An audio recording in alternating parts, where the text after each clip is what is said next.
Hello, welcome to the Old Cranky Man YouTube channel. My name is Blake. I'm here with Stefan. Hi, hello. How you doing? Love to see you. Today, we're watching a little Canadian Highlander. At the top of your screen is Ryan playing Mono Red. Is that just red then? It is Mono Red. Mono red, just red. Just red, the only red. His points are Mox Ruby, Mana Crypt, Yep. and Price of Progress. Hate that card. 9 just points. die to that. And Davey down below. At the bottom of your screen, 0 point Jund. Jund mid-range. I assume that in this list there is some amount of Dark Confidant and a Bloodbraid Elf. Yes, very much Boomer Jund. Boomer Jund, baby. It is creatures and removal spells. Hand attack. And some amount of hand attack, yes. Discard spells. You know, I'm not a big fan of the term hand attack because attack implies combat. I always assume that it's something someone's like hand. You pull the hatchet out from your holster next to you at the table, and you just like start swinging at their hands. Hatchet, man, you just took me back to middle school. Oh yeah, lost in the woods with my magic deck and my hatchet, ready to hand attack you. Oh boy. I think these guys are trying to figure out how to keep track of their life totals. Oh, I see. They're not just texting each other. How about if instead of commentary, it's just a stream of text messages between players and you have to zoom in to read what they're saying? We millennials have truly lost ourselves to technology. You know what one of my favorite things to do is when you're in a room with a bunch of people, just to text back and forth with one of the people that's in there about the other people that are in the room. Frequently. So are we mulliganing to 6 on both sides? I think we're both on 6 cards. Okay, cool. And really love the fact that we have near identical sleeves too. Looks like David's going to get things started off with a Yavimaya, Cradle of Growth, into an ignoble hierarchy. Right into Iggy, baby. Iggy, very good card. And just like that, he will have access to all of his colors of mana on turn 2. As long as that he untaps with that. And he's not untapping with it. Looks like a shock there. You know, respect. Ryan is running every variant of shock, including the strictly better shocks, like Play with Fire. Yeah. It's still not great, but they do it's red deck wins, it's low to the ground, it's burn spells, it's 1 mana 2/2s. A Birds of Paradise going to come down with a Nurturing Peatland on Davy's side, and he'll pass back to Ryan. Yeah. It does kind of hurt to waste. I say waste. It does kind of hurt to utilize a burn spell at a creature. If you're Ryan, not super keen on that shock there. I mean, if we're gonna talk, if we're gonna talk my line, I don't think I'm pointing that shock at that ignoble hierarch. It's hard to say. I'm gonna let my opponent untap with it and see what they do. You know, if they're really banking on that mana dork, they miss their second land drop. Absolutely, take it out. But this early on in the game, especially on a mulligan to 6 cards, I'm hard pressed to think that that pointing a shock at an ignoble hierarch on turn 1 is the best possible thing to do. That was a Roiling Vortex, by the way, that got played. A Roiling Vortex. Yeah. From the new Zendikar set, it basically does the sulfuric. Well, you see it on your screen right there at the beginning of each player's upkeep. It deals 1 damage to them.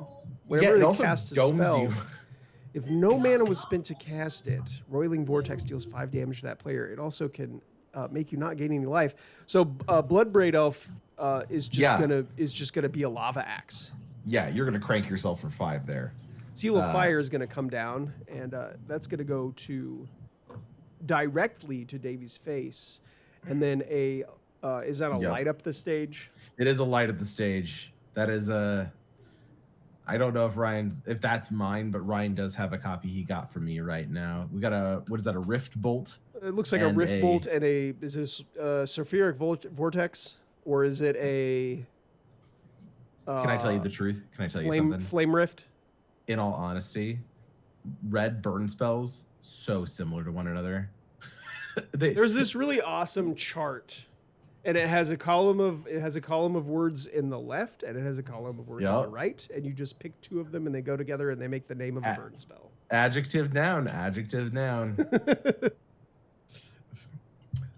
Honestly though, Davy's sitting at 16 life now, still pretty healthy going into turn 3.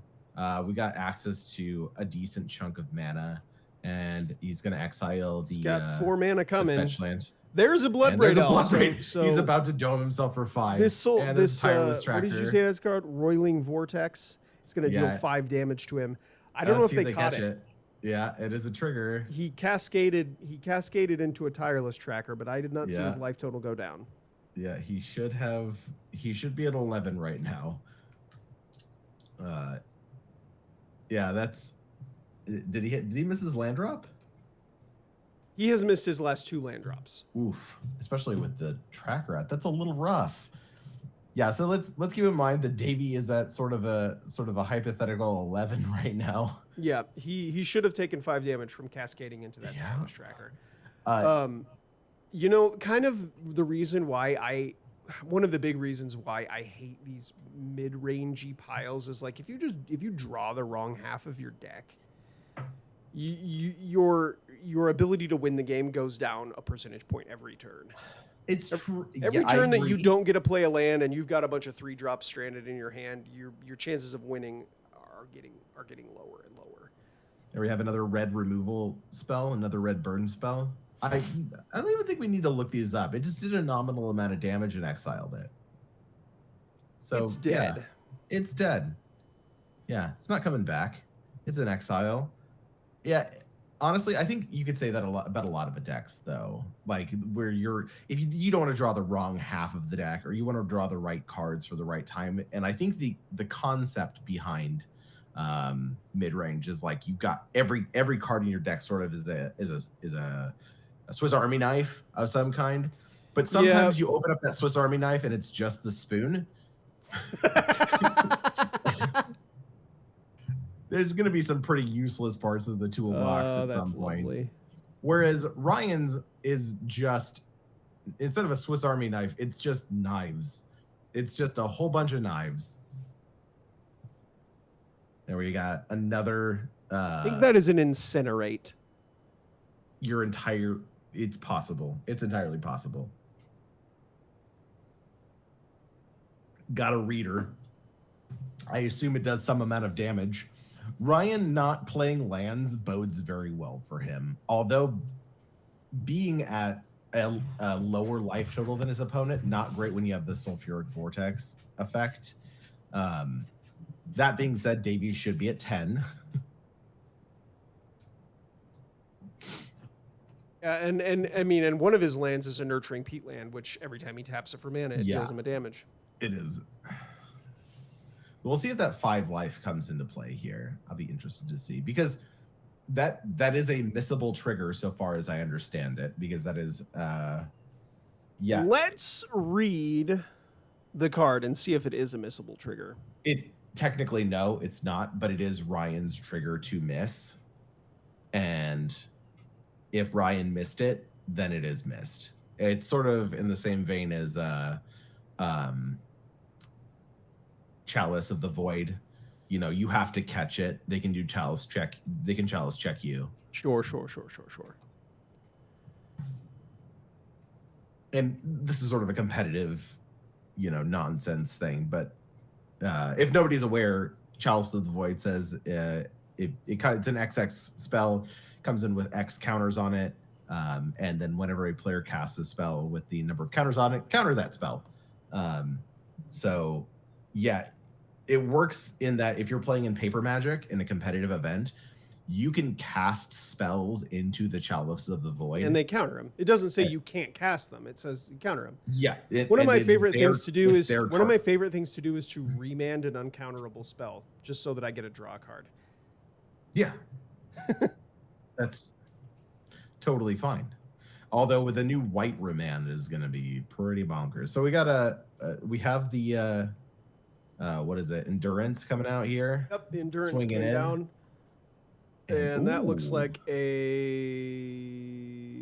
was that a forked bolt? Forked bolt. Yeah. A forked bolt to finish him off. So I mean, I guess that 5 life that he missed there, No. didn't make a difference. But I know he was holding like a lava spike, and if he had got that there, he may have been able to sequence differently and take that game down. Yeah, could have. But yeah, it was Ryan's trigger. It was Ryan's trigger to remember.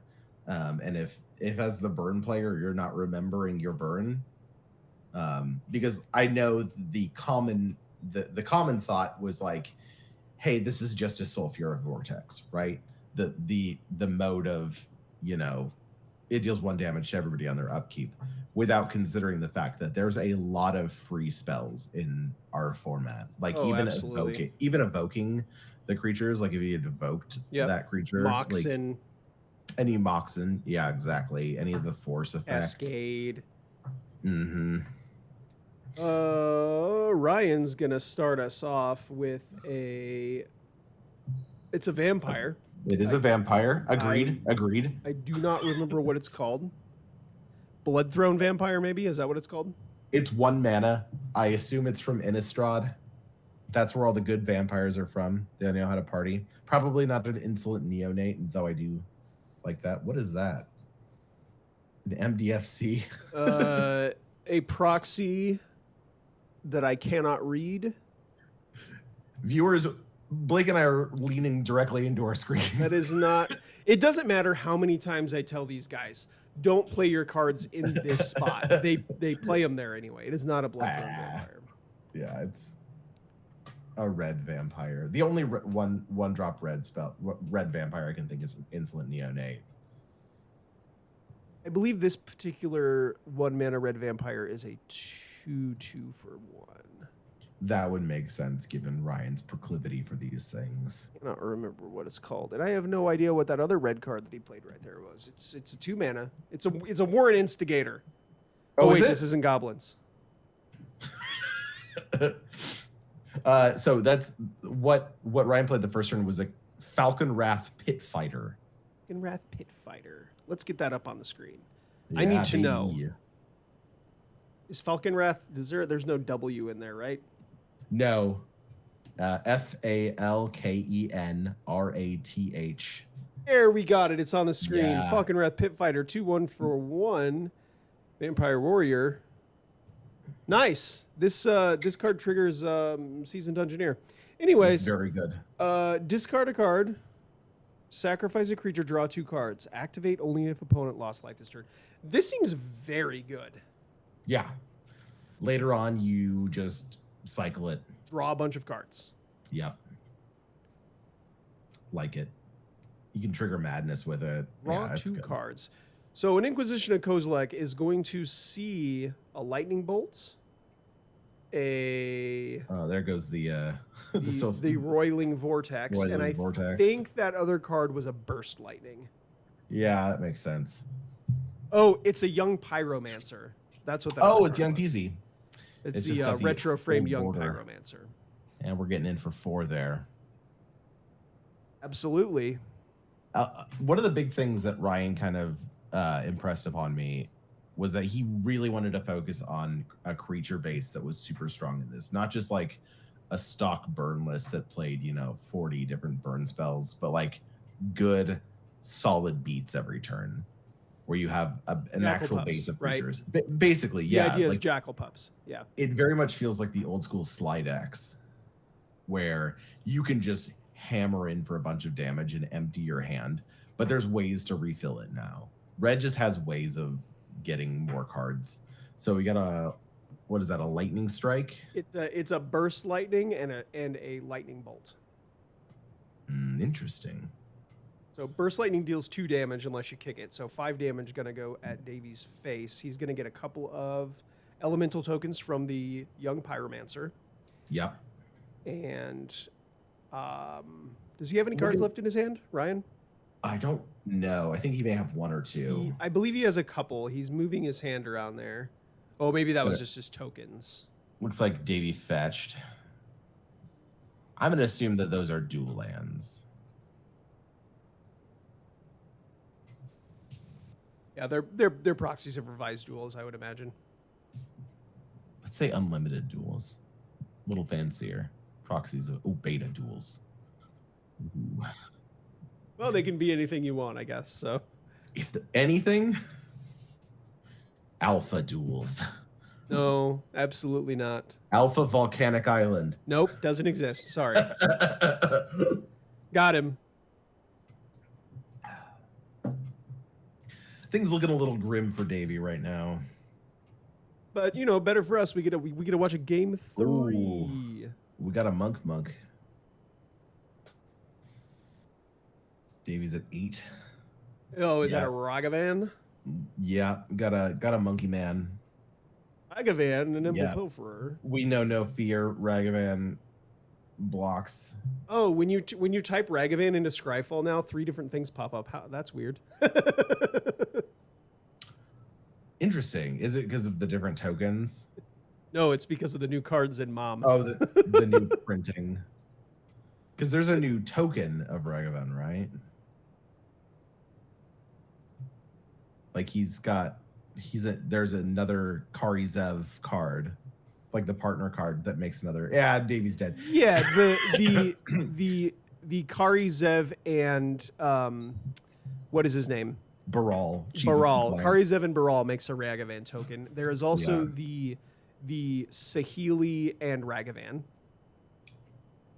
Is that oh my god, that's a card, isn't it? Yes, and then there is the Invention promo Ragavan, which is a Ragavan, the Nimble Pilferer. Right. Sahili and Ragavan. That's it feels unreal that Ragavan, this monkey man, keeps just being relevant no matter what.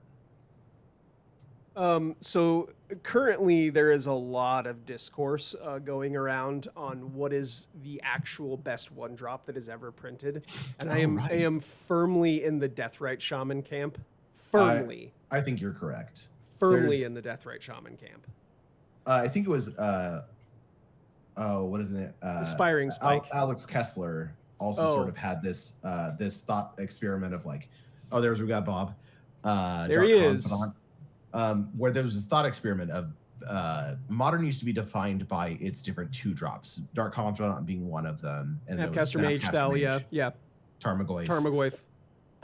And what was the other ones? Young Pyromancer. So like these were the stock 2-drops. If you were in those colors, you were playing those 2-drops, right? And now the format has changed such that it's 1-drops. And so we have Ragavan is the red one. The white one is the Esper Sentinel. Esper Sentinel. Yep. The green one is the 0-3 with reach that lets you put a land from your hand into play. Oh, I thought you were gonna say Ancient Stirrings. Sorry. No, creatures. also good cards. Arboreal Grazer. Arboreal Grazer. The Mox Diamond that can block. Yes, exactly. And so like the question was like, if those are 3 of the new 1-drops, what is the blue 1-drop and what is the black 1-drop, right? I'm gonna say there's not a good 1-drop blue creature in Modern, but I can play a Delver of Secrets with a straight face. Yeah, everybody's saying Delver of Secrets. But can you? No. Everybody who's saying Delver of Secrets needs to just stop. All right, so black, I do have an idea, and it is Stitcher's Supplier. Oh yeah, absolutely, 100%. That card Unban Hogak. Bonkers.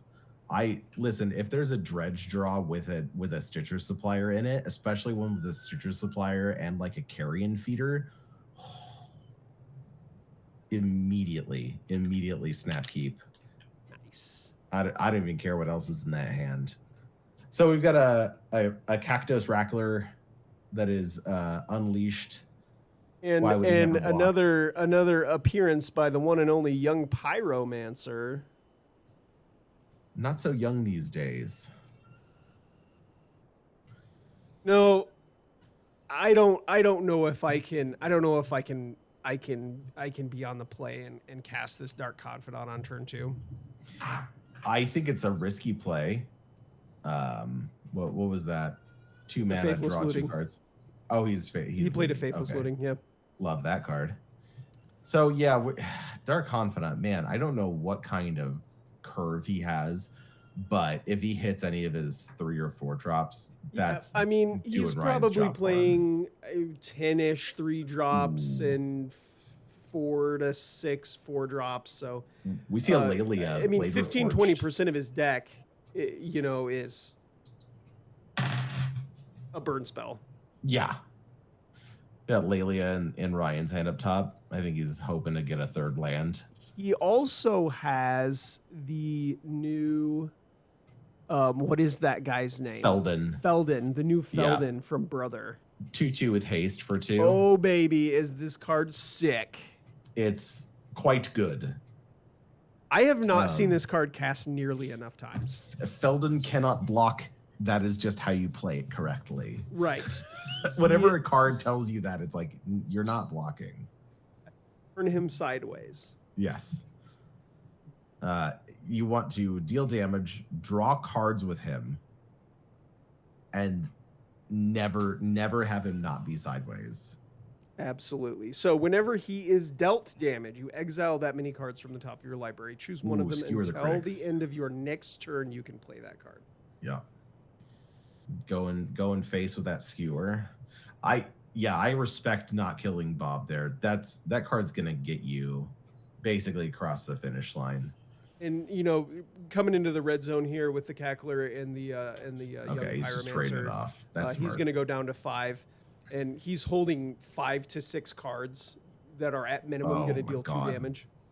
Yeah, Lelia. He has a Flame Rift in his hand.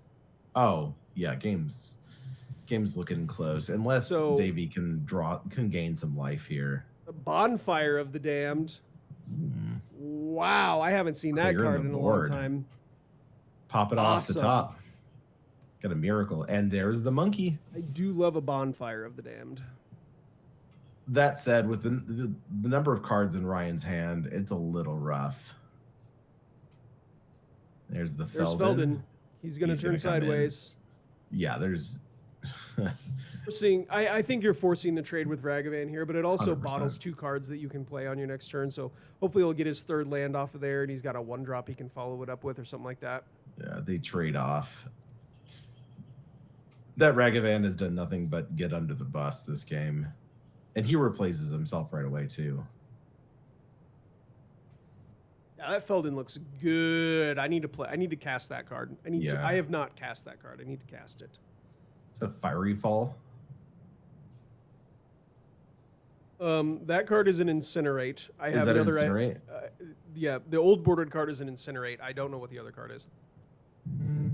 Davey's looking at, I think that's a Broodmate Drag in his hand, so he's going all the way up. He's playing 6 drops. Oh my god. He has a Broodmate Dragon in his hand, a Riveteer's Charm. A Broodmate Dragon with a Dark Confidant. He's cycling a Triome in response to the Lightning Bolt and good game. Awesome. Yeah. Wow. Red deck wins just getting it done. I don't know about you, but I can watch a red deck wins. I can watch a game of red deck wins. It's good to be not on the receiving end of it though. I've been beat to death by this deck so much lately. But yeah, it's fun to watch if you're interested in getting into the format. It's dirt cheap, and for real. And if you're playing in a tournament, you got time for snacks. You can go out for lunch between rounds. You get it. You knock it out in 10 minutes. You say good game, shake hands. You go get a drink, go get a snack, enjoy yourself. And you get some Doritos and some chalky milk, and you put your feet up. Call it a day. Mother. Hey, thanks for watching. Yes. If you haven't done so already, please subscribe to the Old Cranky Man YouTube channel. Make sure you turn the notification button on so that we get to annoy you every time we upload a video. And comment down below what your favorite hasty red creature is. I want to know. Yeah, like that. Mine's Laelia. Mine's also Laelia. Oh, so good. Catch you guys next time. Bye. Love you.